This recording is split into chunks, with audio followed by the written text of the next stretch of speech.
முறையில் காலியாக இருக்கிற மருத்துவர் பணியிடங்களை நிரப்புவதற்குரிய நடவடிக்கைகள் தொடர்ச்சியாக எடுக்கப்பட்டு வருகிறது. மாண்புமிகு தமிழ்நாட்டின் முதலமைச்சருடைய வலியுறுத்தலுக்கு ஏற்ப ஏற்கனவே ஒரு 1021 மருத்துவர் பணியிடங்கள் கடந்த 6 மாதங்களுக்கு முன்னால் நிரப்பப்பட்டது. அந்த வகையில் நடப்பாண்டுக்கும் எதிர்வரும் 2026 வரையிலான காலி பணியிடங்களை மனதில் கொண்டு அரைசிங் வேகன்சிஸ் என்கின்ற வகையில் இருக்கிற ஒட்டுமொத்த காலி பணியிடங்கள் 2553 என்று கண்டறியப்பட்டது. இந்த 2553 காலி பணியிடங்களை நிரப்புவதற்குரிய நடவடிக்கைகள் தொடர்ந்து நடைபெற்று கொண்டிருக்கிறது. அந்த வகையில் இந்த 2553 காலி பணியிடங்களை நிரப்புவதற்கு 23,917 பேர் விண்ணப்பித்திருக்கிறார்கள். இந்த விண்ணப்பங்கள் சரிபார்க்கப்பட்டு அவர்கள் தேர்வு எழுதுவதற்குரிய நடவடிக்கைகள் எடுக்கப்பட்டது. 23,917 பேரும் ஆன்லைனில் தேர்வு எழுதுவதற்கு பெரிய நிறுவனங்கள் மட்டுமே அது நடத்த இயலும் என்கின்ற வகையில் ஒரு பெரிய நிறுவனத்தோடு பேசி தேர்வு தேதி அறிவிக்கப்பட்டது. அந்த தேதியானது ஜனவரி 27ஆம் தேதி தேர்வு நடத்தப்படும் என்று அறிவிக்கப்பட்டது.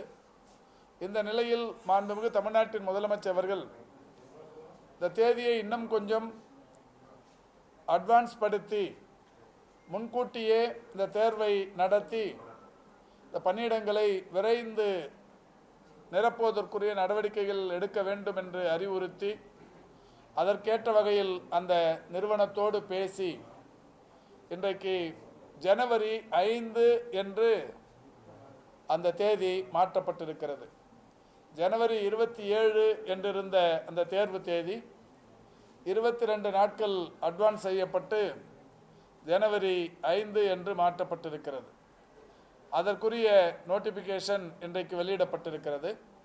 ஜனவரி 5ஆம் தேதி 2353 மருத்துவர்களுக்கான அந்த தேர்வு நடைபெறவிருக்கிறது. இதில் 23,917 பேர் பங்கேற்கவிருக்கிறார்கள். தேர்வு முடிந்தவுடன் விரைந்து தேர்ச்சி பெற்றவர்களை தேர்வு செய்வதற்கு கூடுதல் பணியாளர்களை MRB நிர்வாகத்திற்கு தந்து உடனடியாக பணி நியமனம் செய்வதற்குரிய நடவடிக்கைகள் எடுக்கப்பட்டு வருகிறது. அதோடு இந்த துறையில் வழக்கு மன்றங்களில் ஏற்கனவே பல்வேறு வழக்குகளில் இருந்த நிலையில் மருத்துவர்களுக்கான அந்த பதவி உயர்வு என்பது நீண்ட காலமாக தடைபட்டு இருந்தது. நீதிமன்றங்களின் வழக்குகள் ஒவ்வொன்றாக தீர்வுக்கு வந்து தற்போது பல்வேறு துறைகளில் அந்த பதவி உயர்வுகள் கடந்த 1 வார காலமாக நிரப்பப்பட்டு வருகிறது. அந்த வகையில் மருத்துவ கல்வி மற்றும் ஆராய்ச்சி இயக்குநரக கட்டுப்பாட்டின் கீழ் இயங்குகிற அரசு மருத்துவக் கல்லூரிகளில் உதவி பேராசிரியர் அந்த பணியிடங்களிலிருந்து இணை பேராசிரியர்கள் என்கின்ற வகையிலான அந்த பதவி உயர்வு 296 பேருக்கு வழங்கப்பட்டு அதற்கான பணியாணைகள் தரப்பட்டிருக்கிறது. உதவி பேராசிரியர்களாக இருந்து இணை பேராசிரியர்களாக 296 பேர். அதேபோல் 2024-25ஆம் ஆண்டிற்கான 40 துறைகளில் இணை பேராசிரியர்களிலிருந்து பேராசிரியர்களாக 110 பேருக்கு பதவி உயர்வு ஆணைகள் ஒன்றன் பின் ஒன்றாக வழக்கு மன்றத்தின் தீர்ப்புகளின் அடிப்படையில் உடனடியாக வழங்கப்பட்டிருக்கிறது.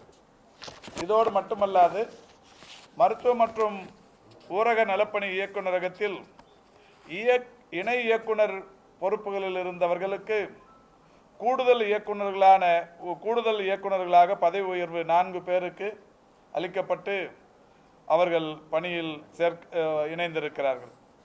முதன்மை குடிமை மருத்துவரிலிருந்து இணை இயக்குநர்களாக 18 பேர் பதவி உயர்வு பெற்றிருக்கிறார்கள். ஆக மொத்தம் இந்த 1 வார காலத்தில் மட்டும் மருத்துவத்துறையில் 428 முதுகலை பேராசிரியர்களுக்கு பதவி உயர்வுகள் வழங்கப்பட்டிருக்கிறது.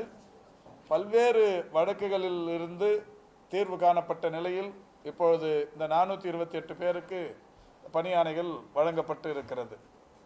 அதோடு மட்டுமல்லாது செவிலியர்களை பொறுத்தவரை நீண்ட நாட்களாக தொகுப்பூதியத்திலிருந்து பணியாற்றியவர்கள் ஒரு 1200 பேர். இந்த 1200 பேருக்கும் இன்றைக்கு நிரந்தர செவிலியர்களாக மாற்றுகிற அந்த பணி நடைபெற்றது. அந்த வகையில் மாண்புமிகு முதல்வர் அவர்களுடைய வழிகாட்டுதலை ஏற்று இந்த 1200 தொகுப்பூதிய செவிலியர்கள் நிரந்தர செவிலியர்களாக இன்றைக்கு மாற்றப்பட்டிருக்கிறார்கள். இந்த 1200 பேருக்கும் கலந்தாய்வு நடத்தி கலந்தாய்வின் மூலம் அவரவர்களுக்கு பணியாணைகள் என்கின்ற வகையில் கலந்தாய்வு நடத்தப்பட்டது. கடந்த 14, 15 ஆகிய 2 நாட்கள் டிஎம்எஸ் வளாகத்தில் கலந்தாய்வு நடத்தப்பட்டு இந்த 1200 பேருக்கும் பணியாணைகள் தயார் நிலையில் இருக்கிறது. அதேபோல் கொரோனா காலத்தில் பணியாற்றியவர்கள் தொகுப்பூதிய அடிப்படையில் அவர்களை இணைப்பதற்கு ஒரு 940 பேர், அதற்கான ஆணைகள் வழங்குவதற்கு இன்றைக்கு கலந்தாய்வு நடைபெற்று கொண்டிருக்கிறது. இன்றைக்கு நடைபெறுகிற இந்த கலந்தாய்வின் மூலம் கொரோனா காலத்தில் பணியாற்றிய இந்த 940 பேர் அநேகமாக அனைவருக்குமே இதோடு கடைசி இந்த 940 பேருக்குமே இன்றைக்கு இவர்கள் தொகுப்பூதிய அடிப்படையில் இணைகிறார்கள். தொகுப்பூதியத்திற்கு வந்து கொஞ்ச காலம் பணியாற்றியதற்கு பிறகு அவர்கள் நிரந்தர பணியாளர்களாக மாறுவார்கள். எனவே அந்த வகையில் ஒரு 940 பேர் இன்றைக்கு அவர்களுக்கான கலந்தாய்வு டிஎம்எஸ் வளாகத்தில் நடைபெற்று கொண்டிருக்கிறது. ஆக தொகுப்பூதியத்திலிருந்து நிரந்தர செவிலியர்களாக ஒரு 1200 பேரும், கொரோனா பணியிலிருந்து தொகுப்பூதிய பணிக்கு ஒரு 940 பேரும், 2140 பேருக்கு வருகிற 2ஆம் தேதி மாலை 5 மணிக்கு டாக்டர் எம்ஜிஆர் மருத்துவ பல்கலைக்கழக வளாகத்தில் இருக்கிற ஆடிட்டோரியத்தில் இவர்களுக்கு இந்த பணியாணைகள் தருகிற நிகழ்ச்சி நடைபெறவிருக்கிறது. அதோடு மட்டுமல்லாது இந்த துறையை பொறுத்தவரை வெளிப்படை தன்மையோடு பணிமாறுதல்கள் என்பது தொடர்ச்சியாக நடைபெற்று கொண்டிருக்கிறது. ஏற்கனவே ஒரு 37,000த்திற்கும் மேற்பட்ட மருத்துவர்கள், செவிலியர்கள், மருத்துவம் சார்ந்த களப்பணியாளர்களுக்கு இந்த 3.5 ஆண்டுகளில் இந்த கலந்தாய்வின் மூலம் இந்த துறையின் வரலாற்றில் வேறு எப்போதும் இல்லாத அளவுக்கு வெளிப்படைத்தன்மையோடு அந்த பணி கலந்தாய்வு நடைபெற்று பணியாணைகளை பெற்றிருக்கிறார்கள். அந்த வகையில் இப்பொழுது 27, 28 ஆகிய 2 நாட்களில் தொகுப்பூதிய செவிலியர்கள் கலந்தாய்வு நடத்தி அவர்களுக்கு பணிமாறுதல் வேண்டும் என்கின்ற கோரிக்கை வைக்கப்பட்டது. 1196 தொகுப்பூதிய செவிலியர்கள் 27, 28 ஆகிய கடந்த நேற்றைக்கு முன்தினமும் அவர்களுக்கு கலந்தாய்வு நடத்தப்பட்டு இன்று அவர்களுக்கு 1196 பேருக்கு பணியாணைகள் வழங்கப்படவிருக்கிறது. இதோடு மட்டுமல்லாது இந்த துறையில் இன்னமும் காலி பணியிடங்கள் நிரப்பப்பட வேண்டி ஹெல்த் இன்ஸ்பெக்டர்ஸ், சுகாதார ஆய்வாளர்கள் என்று ஒரு 1066 பேர் ஏற்கனவே அவர்களிடத்திலிருந்து விண்ணப்பங்கள் பெறப்பட்டு எம்ஆர்பியின் சார்பில் நடவடிக்கைகள் எடுக்கப்பட்டது. ஒரு 38 வழக்குகள் இதில் தனித்தனியே நடைபெற்ற காரணத்தினால் உயர்நீதிமன்றங்களின் அறிவுறுத்தலை ஏற்று இந்த 1066 பேருக்கும் தேர்வு நடத்தி அவர்களை தேர்வு செய்வது என்கின்ற வகையில் அதற்குரிய அந்த அரசு ஆணைகளை பெறுவதற்குரிய நடவடிக்கைகள் நடைபெற்று கொண்டிருக்கிறது. மிக விரைவில் அவர்களுக்கான தேதி அறிவிக்கப்பட்டு தேர்வில் கலந்து கொண்டு வெற்றி பெற்றவர்களுக்கு 1066 பேருக்கு பணியாணைகள் தரப்படவிருக்கிறது.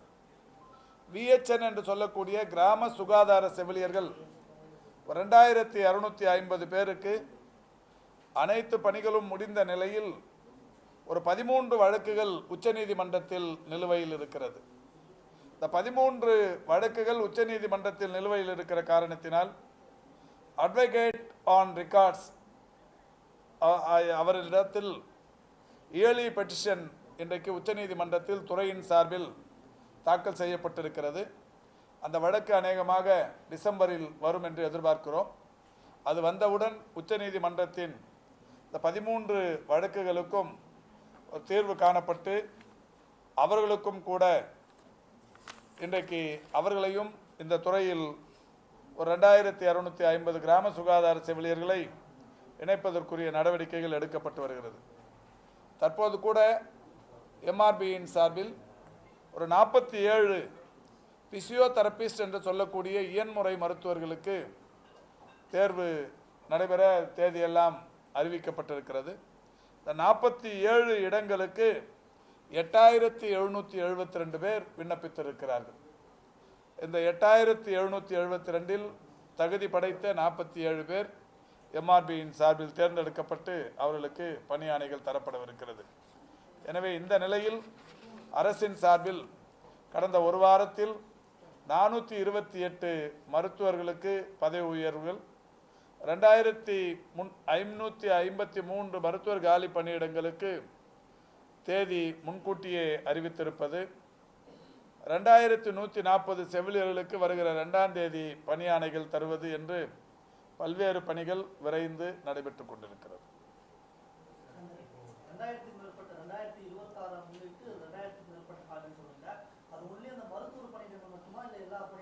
மருத்துவர் பணியிடங்கள் மட்டும்தான். அந்த 2553ங்கிறது முழுமையாக மருத்துவர் பணியிடங்கள். மற்ற பணியிடங்கள் தான் இப்போ நான் சொன்னேன். ஹெல்த் இன்ஸ்பெக்டர்ஸ்க்கு வந்து எக்ஸாம் கான்டக்ட் பண்ணுறதுக்கான ஒரு நடவடிக்கைகள் தொடருது. விஹெச்என்னை பொறுத்த வரைக்கும் ஒரு 13 வழக்குகள் உச்சநீதிமன்றத்தில் இருக்கிறது. அதை விரைவுபடுத்தி நடத்துவதற்கு ஏர்லி பெட்டிஷன் போடப்பட்டிருக்கிறது. அதுவும் டிசம்பரில் அந்த வழக்கு வந்து அதுக்கும் ஒரு தீர்வு வந்துடும் நினைக்கிறோம். இப்போ ஏற்கனவே நிறைய கேஸுங்க பதவி உயர்வில் இணை பேராசிரியர்கள் பேராசிரியர்களாக, உதவி பேராசிரியர்கள் இணை பேராசிரியர்களாக, இது மாதிரி நிறைய கேஸ்லாம் இருந்தது. இதுக்கு எல்லாத்துக்கும் தீர்வு கண்டு தான் இப்போ அனைத்து துறைகளிலும் ஒரு 428 பேருக்கு பதவி உயர்வுகள் தரப்பட்டு ஆணைகள் கடந்த ஒரு வாரத்தில் மட்டுமே இவ்வளோ பேருக்கு தரப்பட்டிருக்கிறது. நேற்றுக்கும் முந்தா நாளும் கூட 2 நாளில் ஒரு 1196 தொகுப்பூதிய செவிலியர்களுக்கு கலந்தாய்வு நடத்தி அவர்கள் விரும்புகிற இடங்களுக்கு அனுப்பி வைக்கப்பட்டிருக்கிறார்கள். இல்லை, அவங்க சொல்லவே இல்லை. அதுங்க அது இல்லை அது பேப்பரில் வந்த செய்தி. அவங்க அது மாதிரி சொல்லலை. சம்மந்தப்பட்ட டாக்டர் செந்தில் இப்போ பேசினா அவர் ஒரு மறுப்பு அறிக்கையை தரப்போகிறார். அந்த மாதிரி எதுவும் இல்லை. அவங்கள ஏற்கனவே பேச்சுவார்த்தை நடத்துறதுக்கு முன்னாடி அவங்களோட கிரீவன்ஸ் அது. அதுக்கப்புறம் செக்ரட்டரி தலைமையில் டிஎன்ஜிடிஏவும் ஃபாக்டாவும் 2 அமைப்பையும் தனித்தனியாக கூப்பிட்டு பேசியிருக்கு. நானும் சம்மந்தப்பட்ட மருத்துவர்களை சங்கங்களை அழைத்து பேசியிருக்கிறேன். அந்த மாதிரி எந்த போராட்டமும் இல்லை. அது முன்னாடி அவங்களோட கிரீவன்ஸை வந்து இன்றைக்கி பேப்பரில் போட்டிருக்காங்களே தவிர அவங்க இப்போ எதுவும் சொல்லலை. அதுக்கு ஒரு அறிக்கை சம்மந்தப்பட்ட மருத்துவரே தரப்போகிறார்.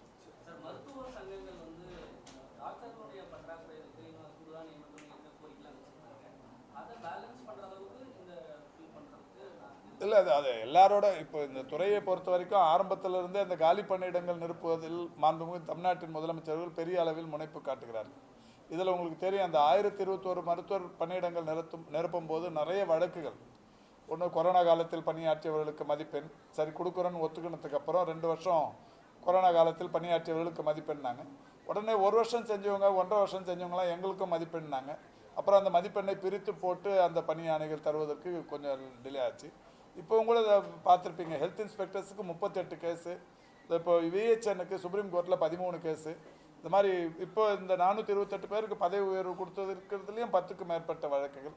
இதுக்கெல்லாம் தீர்வு கண்டு ஒவ்வொன்றாக இன்றைக்கு பணி நியமனங்கள் என்பது நடைபெற்று கொண்டிருக்கிறது.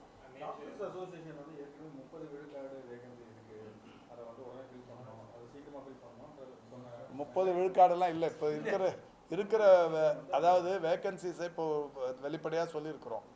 இப்போ இதில் இந்த சூப்பர் ஸ்பெஷாலிட்டி, அதாவது அந்த பொசிஷியன் அந்த மாதிரியான மருத்துவ காலி பணியிடங்கள், அதில் டிஎம்எஸ் சைட்லேயும் டிஎம்இ சைட்லேயும் இருக்கிற அந்த மருத்துவர் பணியிடங்கள் நேரடியாக வந்து எம்ஆர்பியில் இது வரைக்கும் எடுத்ததில்லை. இங்கே டிபிஹெச்சில் எடுக்கிற எம்பிபிஎஸ் படிச்சுட்டு போகிறவங்க அதுக்கப்புறம் பிஜி படித்து அங்கேருந்து தான் அவங்க அங்கேருந்து போயிருக்காங்க. இது வரைக்கும் அது மாதிரி தான் நடந்துருக்கு.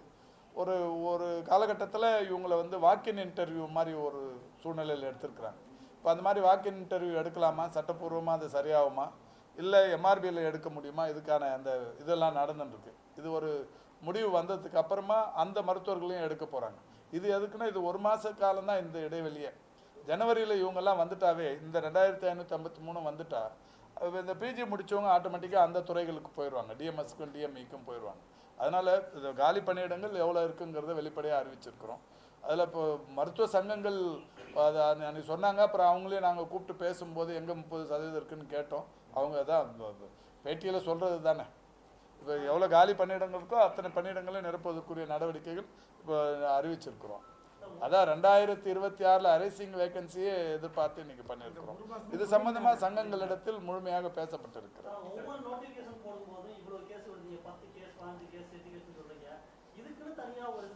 இல்லை, அதுதான் இப்போ நம்ம வழக்கு மன்றங்களுக்கு போகிறத யாரும் தடுக்க முடியாது அவங்க உரிமைகளுக்கு. இப்போ இந்த ஹெல்த் இன்ஸ்பெக்டர்ஸ் பார்த்தீங்கன்னா 2 வருஷம் அவங்க கோர்ஸ் படிச்சிருக்கணும், தமிழ்நாட்டில் படிச்சிருக்கணும் அப்படிங்கிறது ஒரு பொதுவான நியதி. ஆனால் பாண்டிச்சேரியில் படித்தவங்க, கர்நாடகாவில் படித்தவங்களும் இதில் நாங்களும் தானே ஹெல்த் இன்ஸ்பெக்டர்ஸ் படிச்சிருக்கோம், எங்களுக்கு கொடுங்கன்னு அவங்க ஒன்று. அப்போது 1 வருஷம் படித்தவங்க நாங்கள் இது ஹெல்த் இன்ஸ்பெக்டர் படிச்சிருக்கிறோன்னு அவங்க ஒரு கேஸ். இந்த மாதிரி கேஸ் தான் 38 கேஸ். இப்போ கடைசியாக ஹைகோர்ட் என்ன சொல்லியிருக்கு, உங்களுக்கு ஒரு எக்ஸாம் நடத்தி கொடுங்க. நான் எக்ஸாம் நடத்துறது எப்படி நடத்துறது போகிறதுங்கிறதுக்கான ஒரு கைட்லைன் தயாரிக்கிற பண்ணி நடக்குது, அது முடியும். இப்போ விஹெச்என் பார்த்தீங்கன்னா அதுவுமே இதே மாதிரி எங்கே படித்தவங்களுக்கு தரணும், எத்தனை வருஷம் படித்தவங்களுக்கு தரணும். இப்போ படிச்சுட்டு அத்தனை பேருமே கவர்மெண்ட்டுக்கு வரணும்னு நினைக்கிறாங்க. இதில் பெரும்பகுதியாக ஒரு கோர்ட்டுக்கு போகிறது ரொம்ப ஈஸி. படிச்சுட்டு எது படித்தாலுமே இது ரிலேட்டடாக படிக்கும்போது எங்கே படித்தாலுமே நான் அரசு வேலைக்கு தான் போகணுன்றாங்க. அந்த மனநிலைங்கிறது அதிகரித்து போச்சு. இது இப்போது அது இப்போது வாய்ப்பு இருக்கிறவங்களுக்கு, இது திறமை இருக்கிறவங்களுக்கு, தகுதி இருக்கிறவங்களுக்கு கிடச்சிருச்சு. மற்றவங்க எங்கேயாவது தனியார் முயற்சி பண்ணுவோன்னா இல்லை, படித்த அத்தனை பேருமே இங்கே வரணும்னு நினைக்கிறதால தான் இந்த சிக்கல்.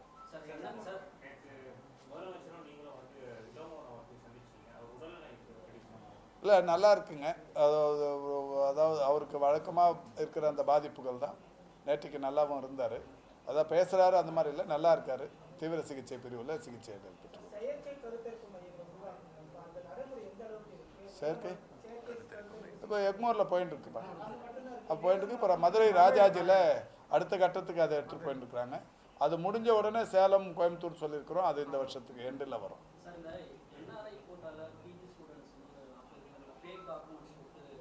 அது சம்மந்தமாக காவல்துறை இடத்தில் கம்ப்ளைண்ட் கொடுத்து அது நடவடிக்கை எடுத்துருக்குறாங்க. அவங்கள ரிமூவ் பண்ணியாச்சு. போலீஸ்லேயும் கம்ப்ளைண்ட் கொடுத்து நடவடிக்கை எடுத்து சொல்லியாச்சு. வேறு அதான்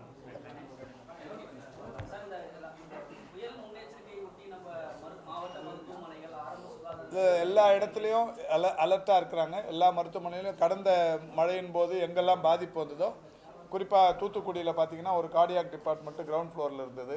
மழை வந்தோடனே தண்ணி நிரம்பிச்சு. இப்போ அதெல்லாம் மாற்றியாச்சு. அன்னூர் ஹாஸ்பிட்டலில் அது மாதிரி ஒரு தாலுக் ஹாஸ்பிட்டலில் ஒரு பிரச்சனை இருந்தது. எங்கெல்லாம் அந்த மாதிரி மழை வந்தால், தண்ணி வந்தால் மருத்துவமனையின் அந்த உள்கட்டமைப்பு பாதிக்கப்படுமோ அதெல்லாம் மாற்றி அதெல்லாம் பண்ணியாச்சு. இந்த 1 வருஷமாக அதெல்லாம் கம்ப்ளீட்டாக மாற்றிருக்கு. மழைக்கும் மருத்துவமனைக்கும் பாதிப்புங்கிறது சுத்தமாக இருக்காது. அது எல்லா இடத்துல அதை சீர் பண்ணி வச்சுருக்கு. இப்போ இந்த வடகிழக்கு பருவமழையை பொறுத்த வரைக்கும் 14ஆம் தேதி நம்ம மெடிக்கல் கேம்ப் ஆரம்பித்தோம். 14ஆம் தேதி சொன்னோம் 1000 கேம்ப் நடத்துவோன்ட்டு. நவம்பர் 15 1000 கேம்ப் நடத்துகிறோம். அன்றைக்கிலிருந்து இன்றைக்கி வரைக்கும் கூட கேம்ப் நடத்துறதை நிறுத்தலை. ஏன்னா வடகிழக்கு பருவமழையை பொறுத்த வரைக்கும் தமிழ்நாடு முழுக்கவே எல்லா இடத்துலையும் அந்த மழை பொழிவு இருந்துன்னு இருக்கிறதால இது வரைக்கும் நடத்திருக்கிற ஒட்டுமொத்த கேம்ப் பார்த்திங்கன்னா 49,326 கேம்ப் நடத்திருக்கிறோம். கடந்த 15ஆம் தேதி அக்டோபர் 15ஆம் தேதி தொடங்கி இன்று வரை ஒரு 1.5 மாதத்தில் 49,326 கேம்ப் நடத்திருக்கிறோம். இதில் பயன்பட்டவங்களோட எண்ணிக்கை 26,80,086. இதில் காய்ச்சல் பாதிப்பு 14,665, இருமல் சளி பாதிப்பு 91,556. இந்த வகையில் தொடர்ச்சியாக கேம்ப் நடத்திட்டு இருக்கிறோம். இப்போவும் கூட இந்த டெல்டா பகுதிகளில் மழை வருதுனாக்கா உடனே இமிடியேட்டாகவே மழை ஒரு பக்கம் இருந்தாலும் கேம்ப் நடத்துறது, அவங்கள இந்த பாதிக்கப்பட்டவங்களை எடுத்துகிட்டு போயிட்டு சென்டரில் எடுத்துகிட்டு போய் தங்க வைப்பாங்கள்ல, அந்த இடத்துலலாம் கேம்ப் நடத்துறது ரெகுலராக ஃபாலோ பண்ணின்னு இருக்கிறோம். எல்லா டிடியோடவும் டிபிஹெச் தொடர்பில் இருக்கிறாரு, நாங்களும் பேசின்னு இருக்கிறோம்.